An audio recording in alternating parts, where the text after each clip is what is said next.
Apa sih tujuan teknologi reproduksi? Yang pertama, untuk memenuhi kebutuhan manusia seperti bahan makanan yang lebih baik lagi. Yang kedua, menjaga keseimbangan populasi untuk menghindari kepunahan suatu spesies. Teknologi reproduksi pada tumbuhan. Kita akan membahas 3 jenis teknologi reproduksi pada tumbuhan. Yang pertama adalah hidroponik. Yang kedua vertikultur.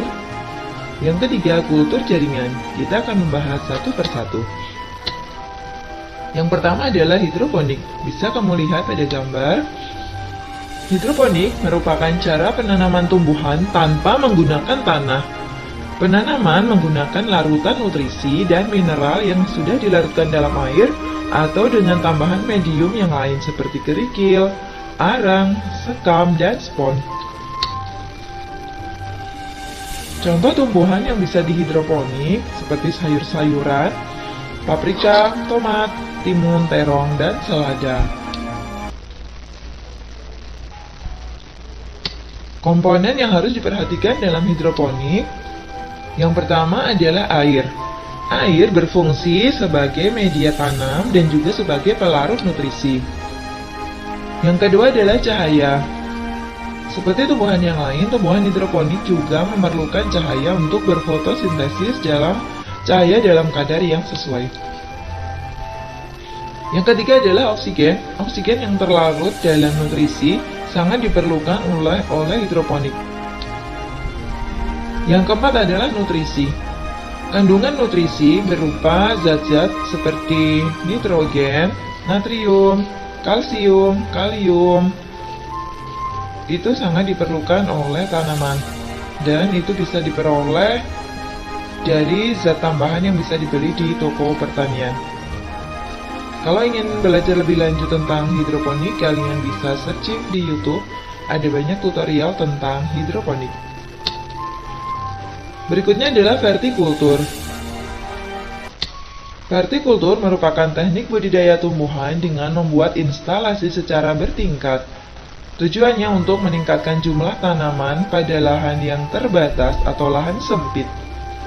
Jenis tumbuhan yang bisa dibudidayakan di vertikultur ini seperti seledri, sawi, buncis, kangkung, bayam, selada, dan masih banyak lagi. Yang ketiga adalah kultur jaringan tumbuhan. Kultur jaringan merupakan perbanyakan tumbuhan dengan mengambil satu sel atau jaringan untuk ditumbuhkan dalam kondisi steril pada medium yang mengandung nutrisi. Untuk lebih jelasnya, perhatikan gambar berikut. Kultur jaringan memanfaatkan sifat totipotensi. Totipotensi merupakan sifat suatu eksplant. Eksplant ini adalah merupakan bagian tumbuhan atau bagian organisme yang akan dikultur. Itu disebut dengan eksplant. Nah, eksplant ini bisa melengkapi dirinya menjadi organisme atau tumbuhan yang utuh.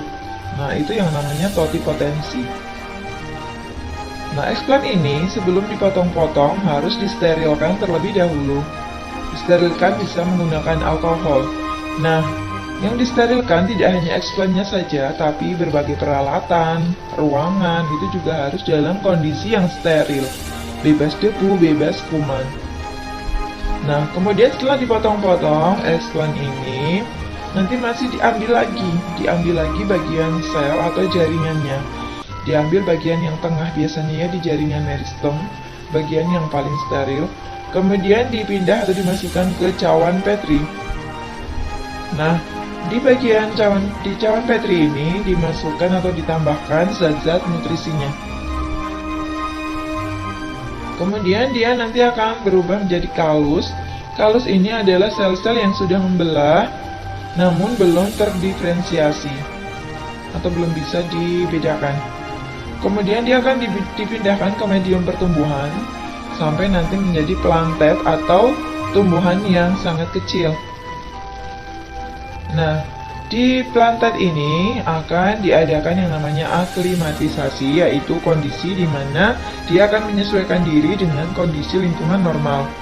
Jadi 50% kondisinya seperti laboratorium dan 50% seperti kondisi lingkungan normal. Jadi kultur jaringan ini lumayan rumit dan dilakukan biasanya di laboratorium.